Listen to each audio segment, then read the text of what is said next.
تعالی علیہ وسلم نے آیت الکرسی کی فضیلت بیان کرتے ہوئے ارشاد فرمایا کہ جو شخص آیت الکرسی کو ایک دن پڑھے گا تو اس دن سے لے کے اگلے دن تک جب تک وہ وقت آئے گا جب اس نے پڑھا تھا، وہ وقت مثال کے طور پہ آج اس نے 10 بجے پڑھا ہے تو کل 10 بجے تک اللہ رب العزت ایک فرشتے کو مقرر کرتے ہیں جو فرشتہ اس کے نام اعمال سے گناہ مٹاتا رہتا ہے اور نیکیاں لکھتا رہتا ہے. ایک دن مکمل گناہ مٹاتا ہے اور نیکیاں لکھتا رہتا ہے. مکمل ایک دن اس کا کام ہی یہ ہے کہ گناہ مٹاتے رہے اور نیکیاں لکھتا رہے ایک مرتبہ آیت الکرسی پڑھنے پہ. اور جو لوگ میرے بھائیوں ہر فرض نماز کے بعد اس کا اہتمام کرتے ہیں، آیت الکرسی پڑھنے کا اہتمام کرتے ہیں، کتنا بابرکت عمل ہے، کتنا مبارک عمل ہے. چنانچہ حدیث میں آتا ہے حضرت علی رضی اللہ تعالیٰ عنہ نے ارشاد فرمایا کہ میں نے اللہ کے رسول صلی اللہ علیہ وسلم سے منبر پہ کھڑے ہو کر یہ ارشاد فرماتے ہوئے سنا ہے کہ آپ فرما رہے ہیں کہ جو شخص ہر نماز کے بعد آیت الکرسی پڑھے گا اس کے اور جنت کے درمیان میں صرف موت رکاوٹ ہے، موت حائل ہے، موت کے علاوہ کوئی چیز اس کے اور جنت کے درمیان میں حائل نہیں ہے. جو ہر فرض نماز کے بعد آیت الکرسی کا اہتمام کرے گا اس کے اور موت کے درمیان میں، اس کے اور جنت کے درمیان میں صرف موت حائل ہے. یعنی موت آئی اور وہ جنت میں گیا، موت آئی وہ جنت میں گیا، یہ مطلب ہے. علماء نے لکھا ہے اس حدیث کا مطلب یہ ہے کہ انسان کے لیے جنت میں جانے کے واسطے صرف اتنا عمل کافی ہے کہ وہ ہر فرض نماز کے بعد آیت الکرسی پڑھتا ہے. اتنا عمل کافی ہے اس کے لیے. اس میں اشارہ اس طرف بھی ہے کہ آپ نماز کا اہتمام کریں، اس لیے کہ ہر فرض نماز کے بعد پڑھنے کا حکم دیا گیا. ایسا نہیں کہ آپ نماز چھوڑ کے آیت الکرسی 5 ٹائم پڑھ رہے ہیں، اس سے کوئی فائدہ نہیں ہوگا. ہر فرض نماز کے بعد آپ آیت الکرسی کا اہتمام کریں. اشارہ ہے کہ نماز کا بھی اہتمام کریں، فرائض کا بھی اہتمام کریں. اور علماء نے لکھا ہے کہ اگر کوئی ایسی چیز اس نے نہیں کی جو اس کے لیے جنت میں جانے سے رکاوٹ ہے یا جہنم میں لے جانے والا کوئی عمل اس نے نہیں کیا، کبیرہ گناہوں سے اپنے آپ کو بچاتا رہا، تو صرف اس کا اتنا عمل اس کو جنت میں لے کے جائے گا، آیت الکرسی پڑھنے کا عمل. اتنی بابرکت یہ آیت ہے میرے بھائیوں، اتنی برکتیں اس کے اندر ہے.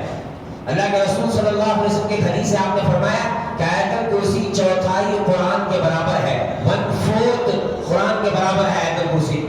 یعنی اس کے دو مطلب، ایک مطلب یہ ہو سکتا ہے کہ قرآن میں اللہ نے جتنے مضامین بیان فرمائے ہیں ان تمام مضامین کا چوتھائی حصہ آیت الکرسی میں ہے. اتنے زیادہ فضیلت. اور آیت الکرسی کی خصوصیت یہ ہے کہ یہ توحید بیان کرتی ہے، یہ اللہ رب العزت کی وحدانیت اور اللہ کے تعارف کو بیان کرتی ہے کہ اللہ کیسا ہے، اللہ کیسا ہے. تو ظاہر بات ہے توحید قرآن مجید کے مضامین میں سے چوتھائی مضمون اگر ہے تو غلط نہیں ہے، اس لیے کہ اللہ نے ہر جگہ توحید کو بیان کیا ہے قرآن میں. تو آیت الکرسی کو قرآن کا چوتھائی حصہ قرار دینا، اس کا ایک مطلب یہ ہو سکتا ہے کہ جتنے مضامین اللہ نے قرآن میں بیان فرمائے ہیں ان تمام مضامین کا چوتھائی حصہ اللہ نے آیت الکرسی میں بیان کیا ہے. ایک اور ایک مطلب یہ ہے کہ قرآن پڑھنے کا جو ثواب ہے آیت الکرسی پڑھنے پر چوتھائی قرآن پڑھنے کا ثواب ملتا ہے. اور اگر آپ 4 مرتبہ آیت الکرسی پڑھتے ہیں تو ایک مکمل قرآن پڑھنے کا ثواب آپ کو ملے گا. 4 مرتبہ آیت الکرسی پڑھنے، اس کا یہ مطلب ہے.